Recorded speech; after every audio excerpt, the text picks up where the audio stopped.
এখনকার যুগে চাচা আমার কথা শোনেন, এখনকার যুগের ছেলেরা ম্যাক্সিমাম বউয়ের কারণে বন্ধু মাকে দাসী বানায় রাখে। ঠিক কিনা বলেন? ঠিক তো আসতে বললেন। আমি দেখেছি কোন কোন বাসায় কাজের বুয়ার দাম অনেক বেশি আছে রে, কোন কোন ছেলের কাছে বউয়ের কাছে মার দাম ততটা নাই।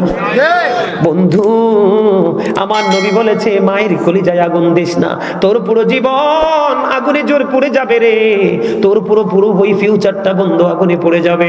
নবীজি জানাই দিল মায়ের চেহারার দিকে যদি তাকায়া কোনো ছেলে মার দিকে তাকায়া বলে আল্লাহ আমার মার চেহারাটা শুকায় গেছে গো, আমার মা আজকে দুপুরে কেন খেতে পারলো না, আমার মা কেন খাবার খাইতে পারে না, আল্লাহ গো আমার মায়ের কি হয়েছে গো, পৃথিবীতে মায়ের মতো আপন আর কেউ হতে পারে না। আমার নবী যে বলেছে যদি কোন সন্তান মায়ের চেহারাটার দিকে তাকাইয়া কান্দে আর মনে মনে বন্ধু চোখের পানি না পড়লেও আপনারা চাইয়া দেখেন আমার চোখের পানি চলে এসেছে বন্ধু, পৃথিবীতে আমার কাছে আমার মায়ের মতো দামি আর কেউ নাই রে, আমার মায়ের চেহারা মলিন আমি দেখতে পারি না, আমার মায়ের চেহারা যদি বিন্দু পরিমাণ কালো হয় আমার মনে হয় গোটা পৃথিবী আমার অন্ধকার হয়ে গেছে। বন্ধু মায়ের জীবন কত কষ্টের তোমরা জানো না, বাবার ঘরে কষ্ট করে এসে স্বামীর ঘরে কষ্ট করে, সন্তানগুলো বড় হওয়ার পরেও যদি মা কষ্ট পায় রে তাইলে এর চেয়ে বড় হতভাগা সন্তান আর কেউ হতে পারে না। নবীজি বললেন মায়ের চেহারার দিকে তাকাইয়া রইলা আর বলল আল্লাহ আমার মাকে দেখে আমার মায়া লাগছে গো, আমার মা শুকিয়ে গেছে, আল্লাহ আমার মা কেমন জানি হয়ে গেছে। আমার নবী ডেকে ডেকে বলে উম্মত রে ওই মায়েরে ভালোবাসলি আমার আল্লাহ তোর আমল নামার দিকে চাইয়া দেখ, আমার আল্লাহ তোর আমল নামায় হজের সওয়াব ঢুকাইয়া দিছে। জোরে জোরে বলুন না সুবহানাল্লাহ, আরো জোরে বলেন না সুবহানাল্লাহ। বন্ধু মায়ের মতো আপন কেউ নাই রে, যার মা নাই বাবা নাই তারে ডাক কেউ দেয় না, সারা রাত তুমি বাইরে থাকো কেউ তোমার খবর নিবে না, একটা বার বলবে না তুমি কোথায় রে। ও বন্ধু পৃথিবীর সব প্রেম হলো স্বার্থের প্রেম, বাবা মার প্রেমে কখনো কোনো স্বার্থ নাই, বাবা মা চায় সব কিছুর বিনিময়ে আমার সন্তান ভালো থাকুক। ঠিক কিনা বলেন? কথাগুলো নিয়ে প্রবেশ করব। আমার আল্লাহ একটা ডাক দিয়ে বলে হাবিব হাবিবি গো, আল্লাহ রাব্বুল আলামিন বলতেছে আল্লাহ হাবিব আমি ওই মূসাকে জুতা খুলে যাওয়ার জন্য বলেছিলাম এই কারণে, কারণ কোহিতুরের মাটি লাগাইয়া আমি মূসার দাম বাড়াবো বলে, আর আপনাকে বলছি আপনি আমাকে জুতা নিয়ে আমার আরশে প্রবেশ করেন, কারণ আমি আজকে আপনার জুতার ধুলি লাগাইয়া আমি আমার আরশের দাম বাড়াবো। রাসূল কি বলতেছে জানেননি? রাসূল বলতেছে I am from the light of Allah and everything has been created from my light, আমি আল্লাহর নূর থেকে সৃষ্টির সব কিছু আমি আমার নূর থেকে। জোরে জোরে গন্না সুবহানাল্লাহ। তার মানে বোঝা যায় বন্ধু, এবার বন্ধু কি হলো, আল্লাহ এবং আল্লাহর হাবিব একেবারে কাছাকাছি চলে আসলেন। আমার দিকে তাকানো বন্ধু, কাছাকাছি যখন চলে গেলেন আপনার আমার প্রাণের নবী, এবার আল্লাহ রাব্বুল আলামিন আল্লাহর হাবিবের দুই কাঁধ মোবারকের মধ্যে আমার দিকে তাকান, এদিকে তাকান, ওয়াজ শুনেন। আল্লাহ রাব্বুল আলামিন আল্লাহর হাবিবের দুই কাঁধ মোবারকের মধ্যে আল্লাহর কুদরতি হাত মোবারক রাখলেন। আরে সুবহানাল্লাহ বলেন না, সুবহানাল্লাহ, আরো জোরে বলেন না সুবহানাল্লাহ। কি রাখলেন? আল্লাহ রাব্বুল আলামিনের কুদরতি হাত আল্লাহর প্রিয় হাবিবের দুই কাঁধের মধ্যখানে বন্ধ রাখলেন। হাদিস শরীফের মধ্যে এসেছে বন্ধু, হাদিসটা এসেছে বুখারী শরীফের মধ্যে, আমার নবীজি বলতেছে আমার মালিক যখন তার পবিত্র হাত মোবারক আমি নবীর দুই কাঁধের মধ্যখানে যখন রাখলো গো, রাখার পরে আমার বুক পর্যন্ত আমি প্রশান্তি অনুভব করেছি, আমার বুক পর্যন্ত প্রশান্তি চলে এসেছে। আমাকে আল্লাহ রাব্বুল আলামিন কেন হাতটা রাখলেন এটা জানার দরকার আছে না নাই? এমনি এমনি তো বন্ধু হাত রাখিনি। আমার নবী যখন আল্লাহর কাছাকাছি চলে গেলেন, আল্লাহ ডাক দিয়ে বললেন হাবিব আপনি বলে দেন আসমানে ফেরেশতারা কি নিয়ে কথা কাটাকাটি করছে। আমার নবী যে একটা ডাক দিয়ে বললেন আল্লাহ গো আপনি তো ভালো জানেন, মালিক আপনি তো ভালো জানেন গো আল্লাহ, আপনি ভালো জানেন, বলতে দেরি রে আমার আল্লাহর কুদরতি হাত আমার নবীর দুই কাঁধ মোবারকের মধ্যে রাখলো, রাখতে দেরি প্রশান্তিটা হৃদয় পর্যন্ত চলে আসলো। আমার আপনার প্রাণে নবী জানিয়ে দিয়েছে, ও বন্ধু, তখনই আমি ওই আল্লাহর আরশে দাঁড়াইয়া, আল্লাহর আরশে দাঁড়াইয়া আমি আসমান এবং জমিনের মধ্যে যা কিছু আছে আমি নবী ওখান থেকে সব কিছু দেখে নিয়েছি। এখন আমরা যদি বলি নবী গায়েবের খবর জানে, অনেকেই মাথা গরম হয়ে যায়। নবী শব্দের অর্থই তো হলো গায়েবী খবর দেনে ওয়ালা। অন যদি নাই জানে দিব করতে, কথা বলেন, বুঝি আসেনি কথা? আমি যদি এগুলো কোরআন হাদিস থেকে না জানতাম আপনাদেরকে বলতে পারতাম? তো এই জানি বিদায়ী তো আপনি আমাকে বলে মনে করতে হবে আপনার চাইতে আমি একটু ব্যতিক্রম, কথা বলেন না কেন? তো এটা আপনাকে মানতে হবে। নবী সম্পর্কে অত্যন্ত বিচক্ষণতার সাথে অত্যন্ত চিন্তা করে আপনি স্টেপ নেবেন। যে কোনো লোক যেটা বললে লগে লগে হ্যাঁ হ্যাঁ করবেন না, কারণ কবর তিন রকম হবে। কয় রকম? তিন রকম। একটা হবে ইমানদার, একটা হবে মুনাফিক, একটা হবে বেঈমান কাফের মুশরিক। বেঈমান কাফের মুশরিক এবং মুনাফিকের কবর এমন অবস্থা হবে। তবে যারা নবীকে নিয়ে তামাশা করেছে, কখনো ভালো বলেছে কখনো মন্দ বলেছে, নবীর ইজ্জতের গায়ে চাদরে আঘাত করেছে, তারা হলো মুনাফিক। মুনাফিকরা কবরে যাওয়ার পরে আল্লাহ মাটিকে একটা অর্ডার করবে, মাটি তাকে একটু ভালো করে একটু আদর করো। এবার বন্ধু মাটি এমন ভাবে আদর করবে রে, চতুর্দিক দিয়ে বন্ধু মাটি চাপতে শুরু করবে। বন্ধু হাদিস শরীফের মধ্যে এসেছে, কষ্ট রে কেমন করে বন্ধু সহ্য করব, একটা হাড়ের ভিতর আর একটা হাড় ঢুকে যাবে, এমনি করে করে বন্ধু কন্টিনিউ আযাব চলতে থাকবে। ওই যে বলেছি লা ইয়ামুতু, মরতে পারবা না, ফিহা ওয়ালা ইয়াহইয়া, বাঁচতেও পারবা না, ওমা হুমান হাবি গায়বিন, পালাইতেও পারবা না। ওরে বিচুন্দাই গ্রামের আমার ভাই আমার বাবা গো, আমার মা বোনদেরকে ডেকে ডেকে বলি, যদি সত্যিকারে নবী প্রেমিক হয়ে যদি তুমি কবরে যেতে পারো, তোমার কবর দৈর্ঘ্য এবং প্রস্থ হবে 70 গুণ প্রশস্ত, নূরের আলোয় বন্ধু পড়ে যাবে, তোমার জন্য জান্নাতি খাবার বরাদ্দ দিয়েছে আল্লাহ। সুবহানাল্লাহ। আলাপ আলোচনা চলতে লাগলো বন্ধু, আলাপ আলোচনা করতে করতে করতে করতে করতে করতে বন্ধু তারপরে আলাপ আলোচনা শেষ হলো। আল্লাহ রাব্বুল আলামিন প্রেমময় সকল কিছু শেষ করে ফেললেন। এখন আল্লাহর হাবিব তো মেরাজ করলো, ঊর্ধ্বগমন করলো।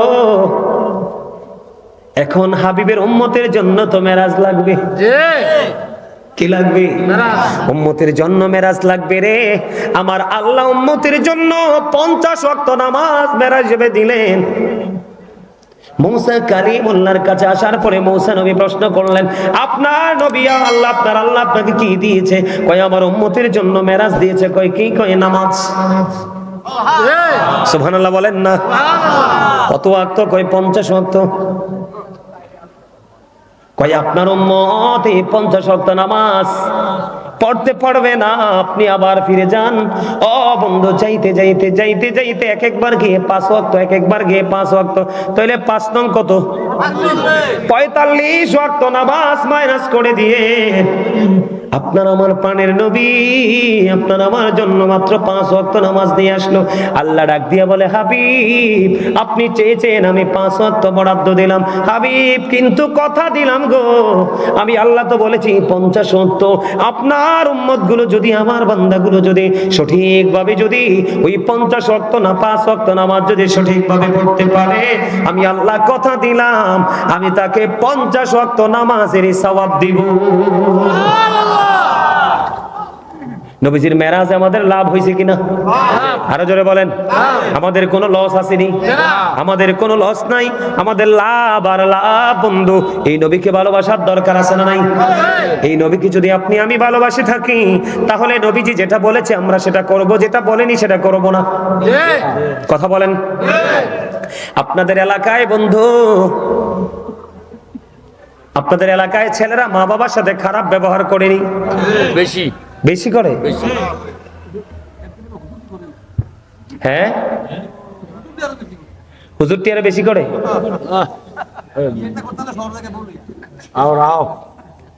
দেখছেন? আরে দাঁড়ান না, আসল কথা তো কয়ে দিছে। এবার শুনেন, আপনার একটা স্পেশাল একটা ধন্যবাদ এই কথাটা বলার জন্য। আপনাকে বলি, এই সবে শুনে যান, আজকে কিয়ামতের আলামতের মধ্যে অনেক আলামতই তো আছে, এর মধ্যে একটা আলামত হলো বন্ধু, মোল্লা সাহেবেরা,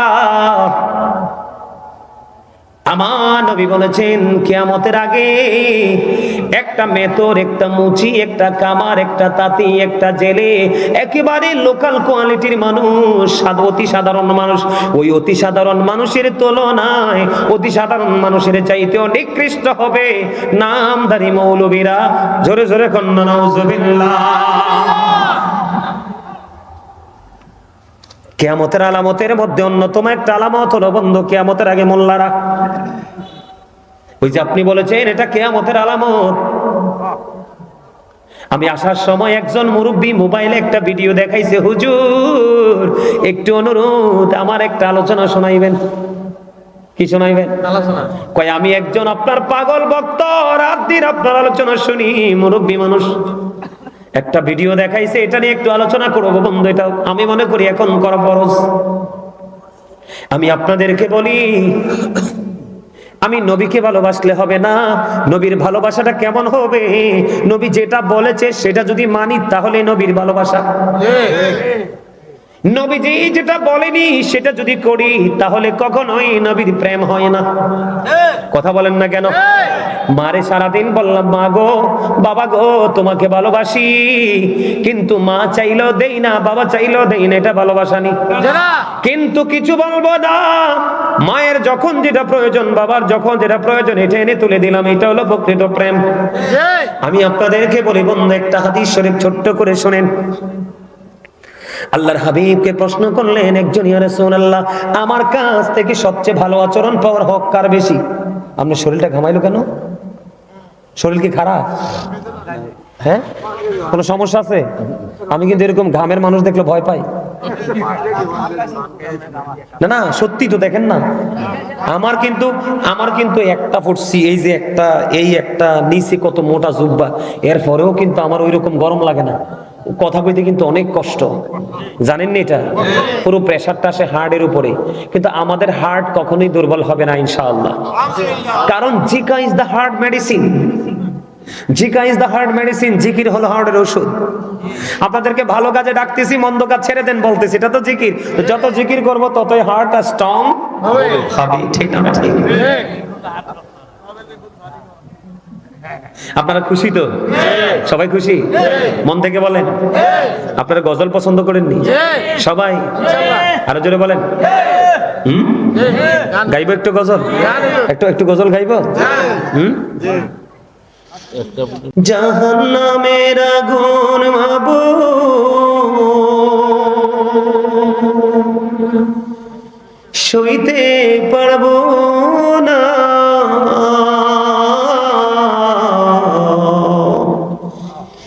দুনিয়াতে নৌকা কান্দাইয়া, আখেরে কান্দায়ও না। ঠিক না বেঠিক? আমার প্রাণ পাখি রে, আমার কালো ময়না রে, একদিন তো যাইবা পাখি ছাড়িয়া, একদিন তো যাইবা পাখি ওড়িয়া। আমার প্রাণ পাখি রে, আমার কালো ময়না রে, একদিন তো যাইবা পাখি ছাড়িয়া। ছেলে মেয়েরা পাশে বসে কান্দিবে পাগলের বেশে, চোখের জলে পড়বে কোরআন খুলিয়া, চোখের জলে পড়বে কোরআন খুলিয়া। আমার প্রাণ পাখি রে, আমার কালো ময়না রে, একদিন তো যাইবা পাখি ছাড়িয়া। বাস্তব কিনা বলেন? এগুলো শুনলে কি আর বাড়ি থাকতে মন চায়? কখনো মনে চায় যে বাড়ি থাকি? আরে কষ্ট, যন্ত্রণা কি যে ভয়ঙ্কর হবে ওপার, এটা কোনোদিন কাউকে বলে বোঝাতে পারবো না। বন্ধুরে আমার দিকে তাকান। আমার নবীকে প্রশ্ন করা হলো, ইয়া রাসূলুল্লাহ, আমার কাছ থেকে সবচেয়ে ভালো আচরণটাকে কে পাওয়ার হক রাখে? নবীজি বললেন, ক্বালা উম্মুকা, তোমার মা। ইয়া রাসূলুল্লাহ, ক্বালা সুম্মা মান, তারপরে কে? নবীজি বললেন, ক্বালা উম্মুকা, তোমার মা। আবার প্রশ্ন করলেন ক্বালা সুম্মা মান, তারপরে কে? নবীজি বললেন ক্বালা উম্মুকা, তোমার মা। আবার প্রশ্ন করলেন ক্বালা সুম্মা মান, তারপরে কে গো? আমার নবী বললেন ক্বালা আবুকা, তোমার বাবা। বন্ধু, বাবার দাম কত বেশি রে, বাবার মর্যাদা কত বেশি। বন্ধু আমার দিকে তাকান। এক ব্যক্তি এসে আমার নবীকে একটা ডাক দিয়ে বললেন, নবী গো, ওগো নবী, আমার উপার্জিত অর্থগুলো, আমার সঞ্চয় করা অর্থগুলো আমার বাবা সে নিজের মতো করে খরচ করে গো নবী, আমি কি করব? আমার বাবা আমার উপার্জিত সম্পদ নিজের মতো খরচ করতে চায় গো, আমি কি করব গো নবী? আমার নবী আমার একটা ডাক দিয়ে বলল, শুধু তোমার উপার্জিত অর্থ নয়, তুমি নিজেও তোমার বাবার সম্পদ, শুধু তোমার টাকা পয়সা না, বাবা চাইলে তোমাকে যেমনি তোমাকে ইউজ করতে পারবে, ব্যবহার করতে পারবে, তুমি না শব্দটা ব্যবহার করতে পারবা না। সুবহানাল্লাহ। এই বাবা পাইয়া মানুষ কত কষ্ট দেয় রে। বাবার কথাও বন্ধু শুনতে চায় না। তোমাদেরকে আমি বলি, নবীজি একটা শব্দ হাদিস শরীফের মধ্যে 3 বার বলেছে, হতভাগা সে, হতভাগা সে, হতভাগা সে। কে রে সেই হতভাগা? আমার নবীজি একটা ডাক দিয়ে বললেন, পিতামাতা 2 জনকে পাইলো অথবা 1 জনকে পাইলো, তাদেরকে ভালোবেসে জান্নাতি হতে পারলো না, তার মতো হতভাগার পৃথিবীর বুকে কেউ হইতে পারে না। নবীজি বলেছে, বাবাকে কষ্ট দিও না। যেই বাবা তার সন্তানের উপর অসন্তুষ্ট রে, আমার নবী বলেছে আল্লাহ সেই সন্তানের উপর অসন্তুষ্ট। বাবা যেমন এই সন্তানকে দেখতে পারে না, আমার আল্লাহ যদিও মায়া করে বানাইছে, বাবার সাথে বেয়াদবির করেন, আল্লাহ তাকে সহ্য করে না। আমি আপনাদেরকে বলি, পৃথিবীর সকল পাপের সাজা পৃথিবীতে চাইলে আপনি মিটিয়ে নিতে পারেন, কিন্তু বন্ধু, বাবা মার কলিজার ব্যথা এই পৃথিবীতে শেষ হবে না। আপনার পুরো জীবন যন্ত্রণার মধ্য দিয়ে যাবে রে। এই যন্ত্রণার পরে, মরার পরে আপনার আযাব বন্ধ বহাল থাকবে। এমন বড় সম্পদ আপনি বুঝেন না। বাবা মা কত দামি জিনিস, বাবা মা কত মর্যাদার জিনিস, বাবা মার মর্যাদা কত বেশি রে। আল্লাহর কোরআনে পর্যন্ত বাবা মার কথা আল্লাহ ঢুকাই দিছে। আল্লাহ বলেছেন ওয়াবিল ওয়ালিদাইনি ইহসানা, জোরে জোরে কন্যা আল্লাহু আকবার। বাবা মার সাথে মিষ্টি ব্যবহার, বাবা মার সাথে মধুর আচরণ, বাবা মার সাথে প্রেমময় আচরণ করতে আমার আল্লাহ নিজে অর্ডার দিয়েছেন, আমার নবী অর্ডার দিয়েছে। জোরে জোরে কন্যা সুবহানাল্লাহ। এবার আসেন বন্ধু, এখনকার যুগে, চাচা আমার কথা শুনেন, এখনকার যুগের ছেলেরা ম্যাক্সিমাম বউয়ের কারণে বন্ধু মাকে দাসী বানাই রাখে, ঠিক কিনা বলেন? ঠিক তো আসতে বললেন। আমি দেখেছি কোন বাসায় কাজের বুয়ার দাম অনেক বেশি আছে রে। কোন ছেলের কাছে, বউয়ের কাছে মার দাম ততটা নাই। বন্ধু, আমার নবী বলেছে, মায়ের কলিজায় আগুন দিস না, তোর পুরো জীবন আগুনে জোর পড়ে যাবে রে। তোর পুরো ওই ফিউচারটা বন্ধু আগুনে পড়ে যাবে। নবীজি জানাইয়ে দিল, মায়ের চেহারার দিকে যদি তাকায়া কোন ছেলে মার দিকে তাকায় বলে, আল্লাহ আমার মার চেহারাটা শুকায় গেছে গো, আমার মা আজকে দুপুরে কেন খেতে পারলো না, আমার মা কেন খাবার খাইতে পারে না, আল্লাহ গো আমার মায়ের কি হয়েছে গো? পৃথিবীতে মায়ের মতো আপন আর কেউ হতে পারে না। আমার নবী যে বলেছে, যদি কোন সন্তান মায়ের চেহারাটার দিকে তাকাইয়া কান্দে আর মনে মনে বন্ধু চোখের পানি না পড়লেও আপনারা চাইয়া দেখেন, আমার চোখের পানি চলে এসেছে বন্ধু। পৃথিবীতে আমার কাছে আমার মায়ের মতো দামি আর কেউ নাই রে। আমার মায়ের চেহারা আমি দেখতে পারি না। আমার মায়ের চেহারা যদি বিন্দু পরিমাণ কালো হয়, আমার মনে হয় গোটা পৃথিবী আমার অন্ধকার হয়ে গেছে। বন্ধু, মায়ের জীবন কত কষ্টের তোমরা জানো না। বাবার ঘরে কষ্ট করে এসে স্বামীর ঘরে কষ্ট করে, সন্তানগুলো বড় হওয়ার পরেও যদি মা কষ্ট পায় রে, তাহলে এর চেয়ে বড় হতভাগা সন্তান আর কেউ হতে পারে না। নবীজি বললেন, মায়ের চেহারার দিকে তাকাইয়া রইলা আর বলল, আল্লাহ আমার মাকে দেখে আমার মায়া লাগছে গো, আমার মা শুকিয়ে গেছে, আল্লাহ আমার মা কেমন জানি হয়ে গেছে। আমার নবী ডেকে ডেকে বলে, উম্মত রে, ওই মায়েরে ভালোবাসলি, আমার আল্লাহ তোর আমল নামার দিকে চাইয়া দেখ, আমার আল্লাহ তোর আমল নামায় হজের সওয়াব ঢুকাইয়া দিছে। জোরে জোরে বলুন বলেন না সুবহানাল্লাহ, আরো জোরে বলেন না সুবহানাল্লাহ। বন্ধু, মায়ের মতো আপন কেউ নাই রে, যার মা নাই বাবা নাই তারে ডাক কেউ দেয় না। সারা রাত তুমি বাইরে থাকো, কেউ তোমার খবর নিবে না, একটা বার বলবে না তুমি কোথায় রে। ও বন্ধু, পৃথিবীর সব প্রেম হলো স্বার্থের প্রেম, বাবা মার প্রেমে কখনো কোনো স্বার্থ নাই। বাবা মা চায় সব কিছুর বিনিময়ে আমার সন্তান ভালো থাকুক, ঠিক কিনা বলেন? বন্ধুরি আমার, মা বাবা নিয়ে আজকে দুইটা অপশন দিয়ে আমি আজকে আলোচনাটা শেষ করবো। বন্ধু আমার দিকে তাকান। ও বন্ধু, হযরত জুরিস এমন একজন আল্লাহ বলা ছিল, এমন একজন বুজুর্গ ছিল, মানুষের ভিড়ে বন্ধু আমল করে তিনি মজা পাইতেন না। লোকালয় থেকে দূরে একটা বুখারী শরীফের হাদিস, লোকালয় থেকে দূরে একটা মাটির হুজরা বানাইলো। হুজরা বানায়া বন্ধু তিনি কি করলেন, ওই হুজরার মধ্যে বসে বসে তিনি আমল করেন। একদিন জুরিস নামাজরত অবস্থায় এবার মা বন্ধু গেলেন, যাইয়া ডাকে, বাবা বাবা গো, আমি মা এসেছি, একটু দেখা করব। কিন্তু জুরিস তো সরল মনা, জুরিস তো নামাজরত অবস্থায়, জুরিস নামাজ চালিয়ে গেল। আল্লাহকে বলে, আল্লাহ গো, আমি নামাজ পড়বো না, মায়ের ডাকে সাড়া দিব। তিনি নামাজ চালিয়ে গেলেন, মার সাথে দেখা করলেন না। নামাজ শেষ করে বাইরে এসে দেখে বন্ধু মা নাই, চলে গেছে। দ্বিতীয় দিন আবার বন্ধু মা আসলো ওই ছেলে জুরিজের সাথে, ছেলেটা অনেক বুজুর্গ, অনেক আল্লাহওয়ালা। দ্বিতীয় দিন আবার আসলো, আসার পরে চাইয়ে দেখে আজকেও জুরিস নামাজরত অবস্থায়, বাহিরে এসে মা ডাকে। হুজরাটা ছিল তার বন্ধু মাটি দিয়ে বানানো, মাকে ডাকে রে। এবার মা বন্ধু ডেকে ডেকে বলছে, কিন্তু ছেলে নামাজ পড়ে, আজকেও মাকে দেখা দিল না। কিন্তু নামাজ শেষ করে বাইরে এসে দেখে আজকেও মা চলে গেছে। 2 দিন চলে গেল, তৃতীয় দিন বন্ধু আসলো। তৃতীয় দিন বন্ধু মা আবার আইসা ডাকে, কিন্তু আজকেও জুরিস নামাজরত অবস্থায়, মা ডাকে জুরিস, মায়ের ডাকে বন্ধু সাড়া দেয় না। এবার নামাজ শেষ করলো, নামাজ শেষ করার পরে বাইরে এসে দেখে আজকেও মা নাই, মা চলে গেছে। এক এক করে 3 দিন মাকে দেখতে আসলো, দেখা দিল না। ছেলে মাকে বকাও দেয়নি। ও বন্ধু, 3 দিন করে কষ্ট করে মা আসছে, এইটুকু কষ্ট আল্লাহ সহ্য করতে পারে নাই রে। মা 3 দিনের দিন যাওয়ার সময় বন্ধু, বাংলা বইয়ের গল্প নয়, এটা বুখারী শরীফের হাদিস। ও বন্ধু, হাদিসটা লম্বা, এটা হলো বন্ধু মাঝখানের একটা অংশ। এবার কি করলো, ও বন্ধু, যাওয়ার সময় মা দুঃখ ভরা হৃদয় নিয়ে যায়। আল্লাহ, এক এক করে 3 দিন আসলাম ছেলের সাথে দেখা করতে, দেখা হলো না। আমার ওই ছেলেটাকে বেশ্যা মহিলার মুখ না দেখাইয়া মরণ দিও না।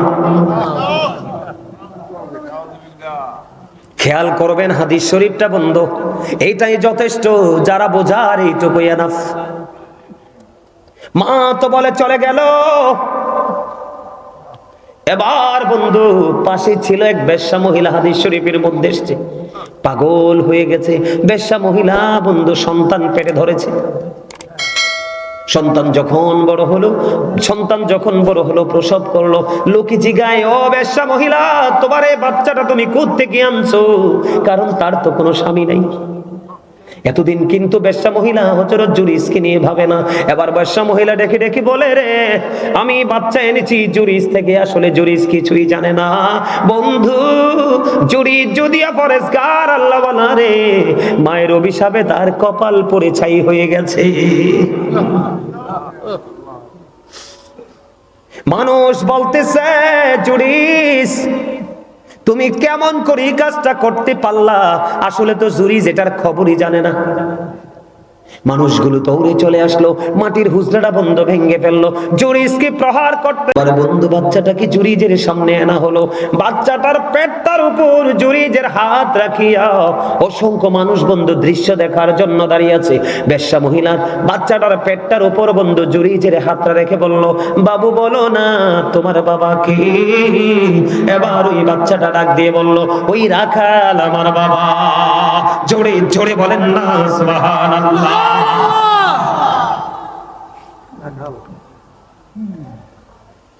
কেমন বুজুর্গ দেখছেন জুরিস। আপনি আমি বাচ্চার উপর হাত রাখলে বাচ্চা কথা বলবো নি? মাত্র বাচ্চা পৃথিবীতে আসছে, একেবারে শিশু, যে আল্লাহর ওলি জুরিজের হাতের স্পর্শে ছোট্ট বাচ্চার জবান খুলে যায় রে, ওই বাচ্চা পর্যন্ত মায়ের অভিশাপ দেওয়ার সঙ্গে সঙ্গে গজব থেকে বাঁচতে পারে নাই। এখনকার ছেলেরা আমল নাই, ঈমান নাই, ভালো কোনো কাজ নাই, তাদের উপায়টা কেমন হবে তোমরা বলো? উপায় আসেনি?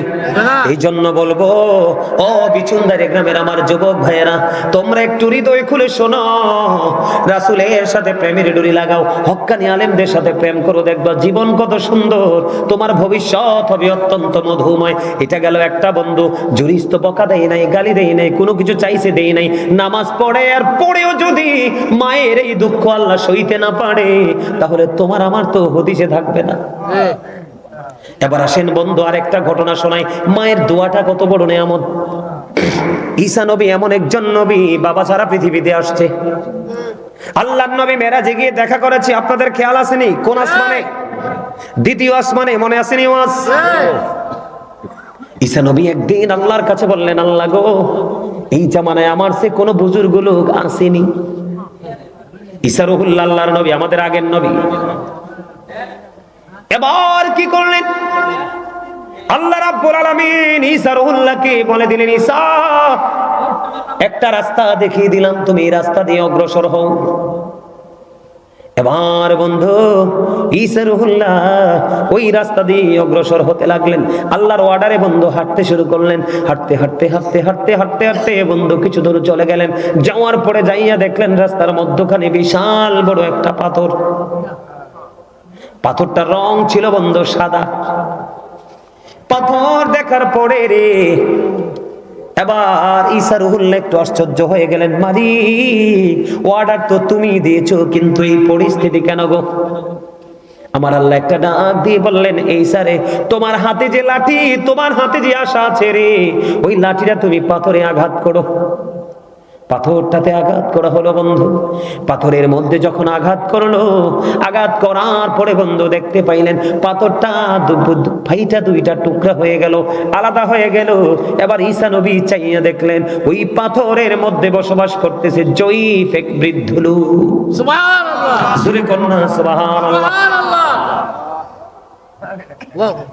পাথরে কোনো দরজা নাই, পাথরে কোনো জানালা নাই, পাথরে ঢোকার কোনো রাস্তা নাই।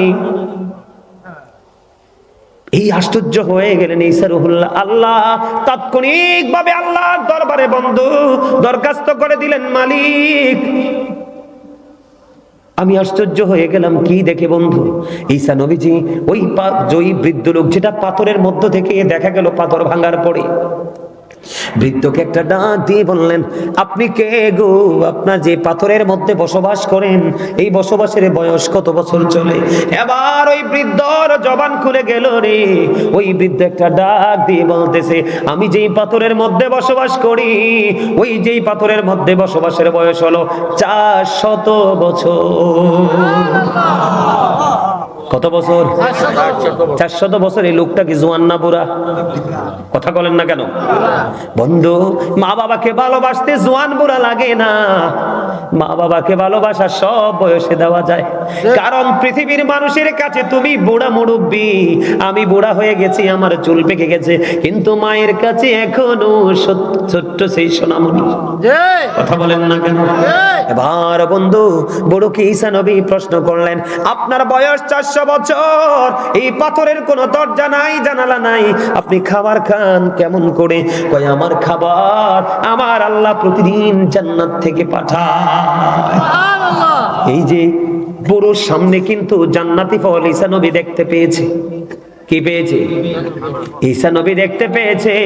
ঈসা নবী এই বুড়াকে প্রশ্ন করলেন, আপনি যে বুজুর্গি, আপনি যে মর্যাদা, আপনি যে সুন্দর পজিশন পেয়েছেন, এটা কেমনে করে পেয়েছেন? এবার ওই বুড়ার জবান থেকে বের হয়ে গেল, ওই বৃদ্ধ লোকটা বলে দিল, এই বুজুর্গি, এই ক্ষমতা পেয়েছি আমি আমার মায়ের ভালোবাসা দেওয়ার কারণে। পৃথিবীতে যত স্টার হয়েছে, যত বড় হয়েছে, প্রত্যেকটার ইতিহাস খুঁজে দেখেন, সবগুলো মা বাবার প্রেমিক। মা বাবার প্রেম ছাড়া আপনি রাসূলকে তো রাজি করতে পারবেন না, রাসূলও তো রাজি হবে না। মৃত্যুর সময় আপনার জবানে কালেমা আসবে না। এটা বড় শক্ত জিনিস। মা বাবাকে আদর করা, ভালোবাসা ফরজ। তাদেরকে কষ্ট দেওয়া কি হারাম। তাদেরকে কষ্ট দেওয়া কি? আমরা কি তাদেরকে কষ্ট দিব? কথা বলেন, দিব? কখনোই আমরা তাদেরকে কষ্ট দিব না। সম্মানিত উপস্থিতি, অনেক লম্বা সময় হয়ে গেছে, আর আলোচনা করব না এখন। এতক্ষণ যে কালেকশন করছিলেন কি জন্য? মসজিদের জন্য। আপনারা অনেকেই দিতে পারেন না, আমি বললে কি একটু দিবেন মসজিদে? যার যার তৌফিক অনুযায়ী দিবেন না, না চলে যাবেন? আপনারা যদি কেউ বলেন যে হুজুর আমি দিতে পারিনি, আপনার কাছে দিব, তাইলে বলবো, নাইলে দোয়া করে দিব। সুলাইমান মেম্বার বাড়ি, আম্মা এখানে শুয়ে আছে, বাবা শুয়ে আছে এখানে। আব্বা আম্মার জন্য 5,000 টাকা। মারহাবা মারহাবা। এও যাইয়েন না, যাইয়েন না, বসেন, আমি শেষ করে দিচ্ছি, আপনাদেরকে ছেড়ে দিচ্ছি, যাইয়েন না। কেন জানেন? আমার সামনে কোরআন শরীফ নাই।